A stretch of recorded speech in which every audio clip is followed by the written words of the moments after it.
आज हम बात करेंगे दुनिया की सबसे बेहतरीन किताबों में से एक स्टीफन आर कवी द्वारा लिखी हुई 7 habits of highly effective people book के बारे में, जिसमें लेखक ये बताते हैं कि सबसे सफल व्यक्ति अपने जीवन में वो कौन सी सीक्रेट तकनीक को अपनाते हैं जिस वजह से वो आज इतने सफल है। आर्यन 28 साल का एक साधारण युवक था जिसकी जिंदगी हमेशा उलझनों और शिकायतों से भरी रहती थी। वो अक्सर कहता, मेरे साथ ऐसा क्यों होता है।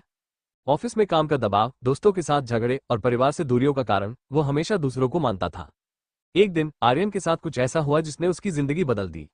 एक शाम आर्यन ऑफिस से लौट रहा था। ट्रैफिक जाम में फंसा, थका हुआ और चिड़चिड़ा उसकी गाड़ी धीरे धीरे सरक रही थी। तभी पीछे से एक दूसरी गाड़ी ने उसकी कार को हल्का सा धक्का मारा। आर्यन गुस्से से भर गया। उसने अपनी गाड़ी रोकी और बाहर निकलकर चिल्लाने लगा, तुमने मेरी गाड़ी क्यों मारी? तुम्हें गाड़ी चलानी आती है या नहीं? उस आदमी ने शांतिपूर्वक जवाब दिया, मुझे माफ करना, लेकिन मैं अपनी बीमार माँ को अस्पताल ले जा रहा हूँ। ये सुनकर आर्यन शांत हो गया। वो खुद को बहुत छोटा महसूस करने लगा। उसी पल उसने महसूस किया कि वो हर बार दूसरों को ही दोष देता है, लेकिन कभी खुद को नहीं देखता। शाम को वो मार्केट में टहलते हुए इसी विषय में सोच रहा था। टहलते हुए वो सड़क के किनारे अपने पुराने दोस्त के बुक स्टोर में चला गया और उससे बात कर रहा था। तभी उसकी नजर उसके पास में रखी हुई एक किताब पर पड़ी। उस किताब का नाम था 7 habits of highly effective people. उसने वो किताब अपने दोस्त से लिया और घर की ओर निकल गया। उस रात आर्यन ने किताब उठाई। उसने पहला अध्याय पढ़ना शुरू किया। उसने सीखा कि वो प्रतिक्रियात्मक रिएक्टर है, यानी वो हर बार परिस्थितियों का दोष देता है। जैसे, मेरी गलती नहीं थी, ट्रैफिक की वजह से लेट हुआ, या बॉस अच्छा नहीं है इसलिए मेरा काम खराब है। लेकिन कोवी ने सिखाया कि वो प्रोएक्टिव बन सकता है। प्रोएक्टिव लोग अपने विचार, भावनाओं और कर्मों की जिम्मेदारी खुद लेते हैं।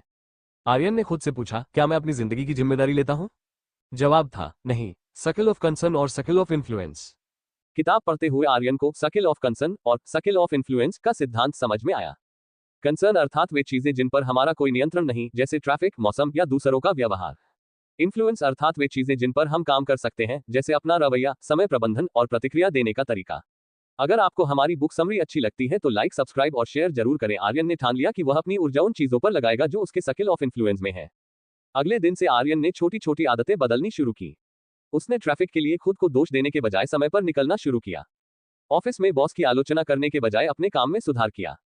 और जब कोई गुस्सा दिलाने वाली बात हुई तो प्रतिक्रिया देने से पहले रुककर सोचा।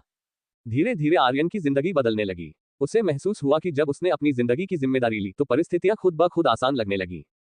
प्रोएक्टिव बनना मतलब अपनी सोच, भावनाओं और कर्मों की पूरी जिम्मेदारी लेना। अब आपको सोचना है, आपकी जिंदगी में कौन सी समस्याएं हैं जहां प्रोएक्टिव बनकर आप बदलाव ला सकते हैं। जिंदगी की स्टीयरिंग अपने हाथों में लो, परिस्थितियां तुम्हारी दिशा तय नहीं करेगी। आर्यन, जो पहले अपनी जिंदगी की जिम्मेदारी दूसरों पर डालता था, अब प्रोएक्टिव बनने की यात्रा पर है। उसने सीख लिया कि हर परिस्थिति में अपनी प्रतिक्रिया और भावनाओं पर नियंत्रण करना जरूरी है, लेकिन उसे अब भी यह समझ नहीं आ रहा था कि आखिर उसे अपनी जिंदगी में क्या हासिल करना है। एक दिन आर्यन के ऑफिस में एक बड़ा प्रोजेक्ट असफल हो गया। टीम में हर कोई तनाव में था। बॉस ने मीटिंग बुलाई और कहा, आर्यन, इस प्रोजेक्ट का नेतृत्व तुम्हारे हाथों में था, तुमने इसे सही दिशा क्यों नहीं दी? आर्यन निरुत्तर था। वो गहरी सोच में पड़ गया। वो खुद से पूछने लगा, क्या मैं अपनी जिंदगी में सही दिशा में बढ़ रहा हूँ? उस रात आर्यन ने किताब का दूसरा अध्याय पढ़ना शुरू किया, मन में छवि बनाना। स्टीफन कोवी ने लिखा था, हर काम को शुरू करने से पहले उसका अंत सोचना जरूरी है। आर्यन ने इसे एक चुनौती के रूप में लिया और खुद से यह सवाल किया, अगर मेरी अंतिम यात्रा के समय लोग मेरे बारे में बात करेंगे तो वे क्या कहेंगे? क्या मैं एक अच्छा बेटा, दोस्त और पेशेवर साबित हुआ हूं? यह विचार उसे झकझोर गया। उसे एहसास हुआ कि वह केवल दूसरों की अपेक्षाओं को पूरा करने में व्यस्त था, लेकिन उसने कभी अपने जीवन का विजन तय नहीं किया। आर्यन ने स्टीफन कोवी के मार्गदर्शन से अपना पर्सनल मिशन स्टेटमेंट बनाना शुरू किया। उसने अपने जीवन के महत्वपूर्ण क्षेत्रों को परिभाषित किया। 1. मैं अपने माता पिता का सहारा बनूंगा और उनके साथ समय बिताऊंगा। 2. मैं ऐसा काम करूंगा जो न केवल मुझे सफलता दे बल्कि समाज के लिए भी उपयोगी हो। 3. मैं अपनी शारीरिक और मानसिक सेहत का ख्याल रखूंगा। 4. मैं रोज कुछ नया सीखने की कोशिश करूंगा। आर्यन ने अपने जीवन के हर पहलू का विजन साफ किया। कुछ हफ्तों बाद आर्यन को ऑफिस में एक और बड़ा प्रोजेक्ट मिला, लेकिन इस बार उसने अपना उद्देश्य और योजना पहले से तय की। उसने टीम से साफ साफ विजन साझा किया, हर सदस्य को उनका रोल समझाया और हर दिन खुद से पूछा, क्या मैं सही दिशा में हूं?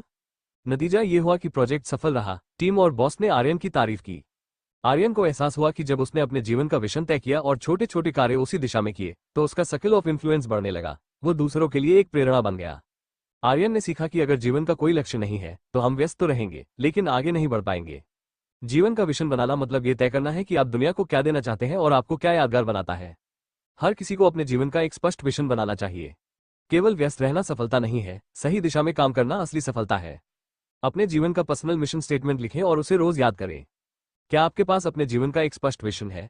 आपकी जिंदगी का हर कदम एक दिशा में होना चाहिए। वो दिशा आप तय करें, परिस्थितियां नहीं। आर्यन अब एक नई सोच के साथ जी रहा था। उसने प्रोएक्टिव बनकर अपनी जिंदगी की जिम्मेदारी लेनी शुरू की थी और अपने जीवन का मिशन स्टेटमेंट भी तैयार कर लिया था। लेकिन उसके सामने एक नई चुनौती थी, अपने समय और ऊर्जा को उन कामों में लगाना जो वास्तव में महत्वपूर्ण है। आर्यन का जीवन अब व्यवस्थित हो गया था, लेकिन उसकी व्यस्तता कम नहीं हुई थी। ऑफिस में प्रोजेक्ट्स, दोस्तों की पार्टी, परिवार की उम्मीदें और खुद की देखभाल, ये सब मिलकर उसे तनाव में डाल रहे थे।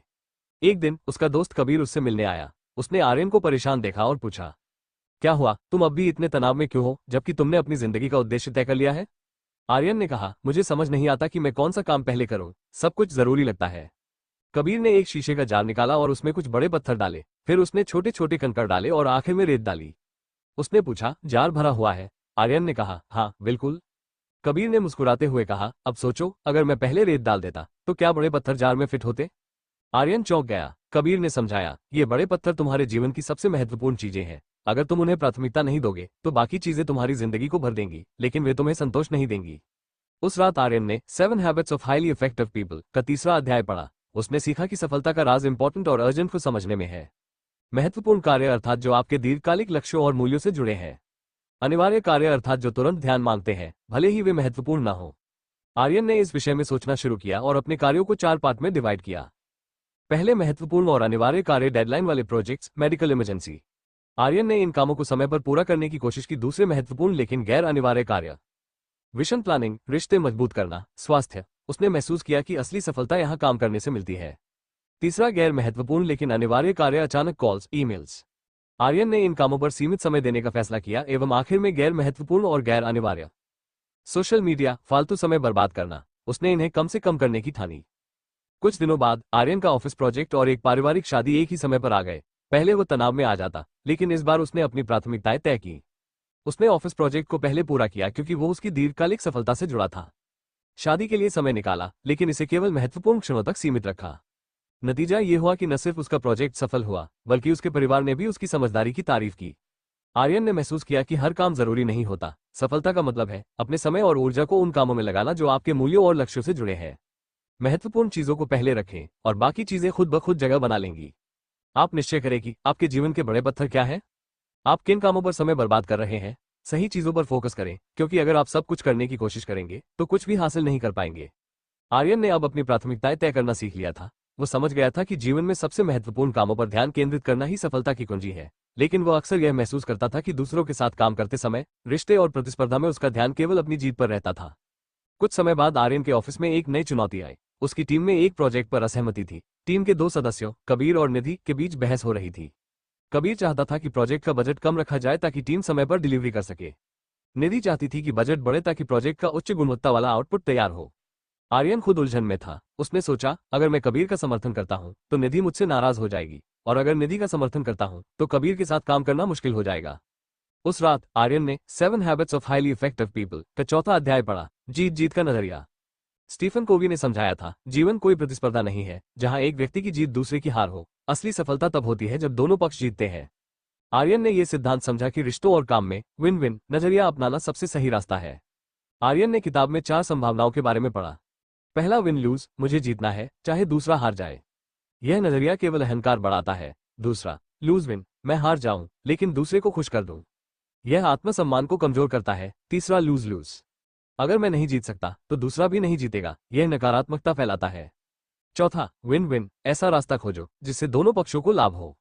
यह दीर्घकालिक सफलता और विश्वास का आधार बनता है। अगले दिन आर्यन ने टीम की मीटिंग बुलाई। उसने कबीर और निधि दोनों से उनके विचार समझे।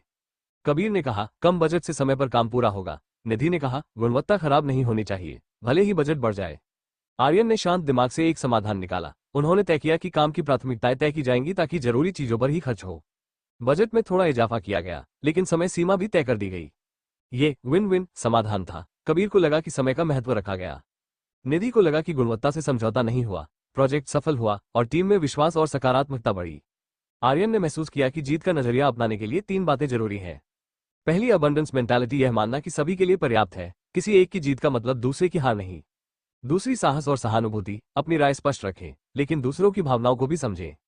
तीसरी, सोल्यूशन पर ध्यान दें, समस्या की बजाय समाधान पर फोकस करें। अब आर्यन हर रिश्ते और काम में विन विन नजरिए से काम करने लगा। उसने देखा कि यह आदत न केवल उसे दूसरों के साथ मजबूत रिश्ते बनाने में मदद करती है, बल्कि दीर्घकालिक सफलता भी लाती है। विन विन का नजरिया अपनाना मतलब ऐसा रास्ता खोजना जहां न केवल आप बल्कि आपके साथी, सहकर्मी और परिवार भी लाभान्वित हो। आप भी अपनी जिंदगी की किसी समस्या का ऐसा समाधान सोचें जिससे सभी पक्षों को फायदा हो। क्या आप विन विन नजरिया अपनाते हैं या केवल अपनी जीत पर ध्यान देते हैं? ध्यान रखें, सच्चे रिश्ते और सफलता तब मिलती है जब आप अपनी जीत के साथ दूसरों की जीत को भी महत्व देंगे। आर्यन ने विन विन के दृष्टिकोण को अपनाकर अपने ऑफिस और निजी जीवन में सकारात्मकता और भरोसा बढ़ा लिया था, लेकिन उसे यह महसूस हो रहा था कि कई बार लोग उसकी बातों को समझने में दिक्कत महसूस करते हैं और वो खुद भी दूसरों को ठीक से समझ नहीं पाता था। एक दिन ऑफिस में आर्यन और उसकी टीम को एक नए क्लाइंट से मिलना था। क्लाइंट ने अपनी जरूरतें समझाने के लिए एक लंबी मीटिंग बुलाई। मीटिंग के दौरान आर्यन ने ध्यान दिया कि टीम के कई सदस्य बीच बीच में सुझाव देने लगते थे, जबकि क्लाइंट अपनी बात ठीक से खत्म भी नहीं कर पाता था। क्लाइंट थोड़ा चिढ़ गया और बोला, क्या आप लोग मेरी जरूरतें सुनने के बजाय अपने विचार थोपना चाहते हैं? आर्यन ने यह देखा और महसूस किया कि यह समस्या सिर्फ टीम में नहीं बल्कि उसकी अपनी जिंदगी में भी थी। उस रात आर्यन ने 7 habits of highly effective people का 5वां अध्याय पढ़ा, पहले समझें फिर समझाएं। स्टीफन कोवी ने लिखा था, ज्यादातर लोग समझने के लिए नहीं बल्कि जवाब देने के लिए सुनते हैं। आर्यन ने जाना कि गहरी समझ और भरोसेमंद रिश्ते बनाने के लिए एम्पैथिक लिसनिंग सबसे जरूरी है। आर्यन ने सीखा कि सुनने के 4 स्तर होते हैं। पहला, इग्नोरिंग, किसी की बात को पूरी तरह नजरअंदाज करना। दूसरा, प्रिटेंडिंग, ऐसा दिखाना जैसे आप सुन रहे हैं लेकिन असल में ध्यान न देना। तीसरा, सिलेक्टिव लिसनिंग, केवल वही सुनना जो आपकी बातों से मेल खाता हो। आखिर में एम्पैथिक लिसनिंग, पूरी तरह समझने और महसूस करने के लिए सुनना। अगले दिन आर्यन ने ऑफिस में टीम की मीटिंग बुलाई। उसने सुझाव दिया कि अगले क्लाइंट मीटिंग में कोई भी तब तक कुछ नहीं कहेगा जब तक क्लाइंट अपनी बात पूरी नहीं कर लेता। मीटिंग के दौरान क्लाइंट ने विस्तार से अपनी समस्याएं और जरूरतें बताई। आर्यन और उसकी टीम ने केवल ध्यान से सुना और नोट्स लिए। जब क्लाइंट अपनी बात खत्म कर चुका तभी आर्यन ने समाधान सुझाना शुरू किया। क्लाइंट ने कहा, यह पहली बार है जब किसी ने मेरी समस्याओं को इतनी गहराई से समझा। मैं आपके साथ काम करने को लेकर पूरी तरह आश्वस्त हूं। घर पर भी आर्यन ने इस आदत को अपनाना शुरू किया। उसकी बहन रोशनी ने एक दिन अपनी परेशानी बताई। पहले आर्यन उसे सलाह देने लग जाता था, लेकिन इस बार उसने सिर्फ सुना। रोशनी ने कहा, तुमने मेरी बात बिना टोके सुन ली, यह मेरे लिए बहुत मायने रखता है। आर्यन को समझ आया कि कई बार लोग सलाह नहीं, बस ये चाहते हैं कि कोई उन्हें समझे। आर्यन ने महसूस किया कि सुनना केवल कानों से नहीं बल्कि दिल और दिमाग से भी होता है। एम्पैथिक लिसनिंग से मतलब है, पहले, बातों के पीछे की भावनाएं समझना। दूसरा, सिर्फ जवाब देने के लिए नहीं बल्कि समझने के लिए ध्यान देना। तीसरा, अपनी राय देने से पहले दूसरों के नजरिए को पूरी तरह देखना। अगर आप दूसरों को समझेंगे तभी वे आपकी बातों को समझने के लिए तैयार होंगे। आप भी किसी करीबी की बात ध्यान से सुने, बिना उन्हें टोके या सलाह दिए। क्या आप वास्तव में दूसरों को सुनते हैं या सिर्फ जवाब देने के लिए? सुनने की कला सबसे बड़ी ताकत है। जब आप किसी को पूरी तरह सुनते हैं तो आप न केवल उन्हें समझते हैं बल्कि उनके साथ एक गहरा रिश्ता भी बनाते हैं। आर्यन ने सहानुभूति से सुनने की आदत अपनाकर अपने रिश्तों को और बेहतर बना लिया था। वो अब दूसरों की जरूरतों और भावनाओं को समझने के लिए वक्त निकालने लगा था। इससे उसके व्यक्तिगत और पेशेवर जीवन में सकारात्मकता आई। लेकिन अगली चुनौती उसके सामने तब आई जब उसे टीम के विविध विचारों को एक साझा उद्देश्य में बदलने की जरूरत महसूस हुई। आर्यन की कंपनी को एक बड़े क्लाइंट के लिए एक प्रोजेक्ट डिजाइन करना था। यह प्रोजेक्ट बहुत महत्व का था, लेकिन इसमें चुनौती यह थी कि टीम के हर सदस्य की राय अलग थी। कबीर ने कहा, हमें बजट कम रखना चाहिए। निधि ने जोर दिया, हमें एक क्रिएटिव अप्रोच अपनानी चाहिए। सुरभि ने सुझाव दिया, हमें बाजार की रिसर्च पर अधिक फोकस करना चाहिए। टीम की यह बहस सुनकर आर्यन उलझन में पड़ गया। वो जानता था कि अगर सबका सही तरीके से तालमेल नहीं बैठाया गया तो प्रोजेक्ट विफल हो सकता है। उस रात आर्यन ने 7 habits of highly effective people का 6वां अध्याय पढ़ा, सिनर्जी अर्थात तालमेल बनाएं। स्टीफन कोवी ने समझाया, अलग अलग विचार, ताकत और प्रतिभाओं को मिलाकर ऐसा समाधान खोजे जो अकेले किसी एक व्यक्ति की सोच से कहीं बेहतर हो। आर्यन ने सीखा कि सिनर्जी मतलब है एक दूसरे की विविधता को स्वीकार करना, हर व्यक्ति की ताकत को समझना और उसका इस्तेमाल करना। मेरा तरीका या तुम्हारा तरीका से आगे बढ़कर हमारा तरीका ढूंढना। आर्यन ने यह भी समझा कि तालमेल बनाने के लिए 3 बातें जरूरी है। पहला, ट्रस्ट, अगर टीम में भरोसा नहीं होगा तो कोई भी खुले दिल से अपना योगदान नहीं देगा। दूसरा, ओपननेस, सभी को अपनी राय और विचार साझा करने की आजादी होनी चाहिए। तीसरा, क्रिएटिविटी, अलग अलग विचारों को मिलाकर नया समाधान खोजने की क्षमता। अगले दिन आर्यन ने टीम की मीटिंग बुलाई। उसने कहा, हम सबके पास अनोखे विचार हैं, अगर हम इन्हें जोड़ें तो ऐसा समाधान मिल सकता है जो सबसे बेहतर हो। आर्यन ने हर सदस्य से कहा कि वे अपनी राय खुलकर रखें, किसी की बात को बीच में नहीं काटा गया। टीम ने कबीर के बजट, निधि की क्रिएटिविटी और सुरभि की रिसर्च को मिलाकर एक नया प्लान तैयार किया। टीम ने देखा कि उनका नया प्लान न केवल बजट अनुकूल था बल्कि क्रिएटिव और मार्केट रिसर्च आधारित भी था। यह एक विन विन विन समाधान था जो अकेले किसी एक व्यक्ति के विचार से कहीं बेहतर था। क्लाइंट को यह प्रोजेक्ट बहुत पसंद आया। उन्होंने कहा, यह प्रोजेक्ट आपकी टीम वर्क और रचनात्मकता का अद्भुत उदाहरण है। टीम ने न केवल प्रोजेक्ट में सफलता पाई बल्कि उनके बीच का आपसी विश्वास और भी मजबूत हो गया। आर्यन ने महसूस किया कि तालमेल का मतलब केवल समझौता करना नहीं बल्कि ऐसा समाधान खोजना है जो सभी की क्षमताओं का सही इस्तेमाल करे। हर व्यक्ति की सोच, पृष्ठभूमि और अनुभव अलग है, इन्हें अपनाना सफलता की कुंजी है। अकेले सोचने से बेहतर है कि समूह की सामूहिक ताकत पर भरोसा किया जाए। अकेले हम तेज चल सकते हैं, लेकिन साथ में हम दूर तक जा सकते हैं। अपनी टीम या परिवार के साथ किसी समस्या को मिलकर सुलझाने की कोशिश करें। सभी के विचारों को समान महत्व दें। सिनर्जी का मतलब है कि हम अपने मतभेदों को अलग नहीं करते, बल्कि उन्हें अपनाकर एक बेहतर समाधान बनाते हैं। अगर आपको हमारी यह ऑडियो बुक समरी अच्छी लगी है तो लाइक, सब्सक्राइब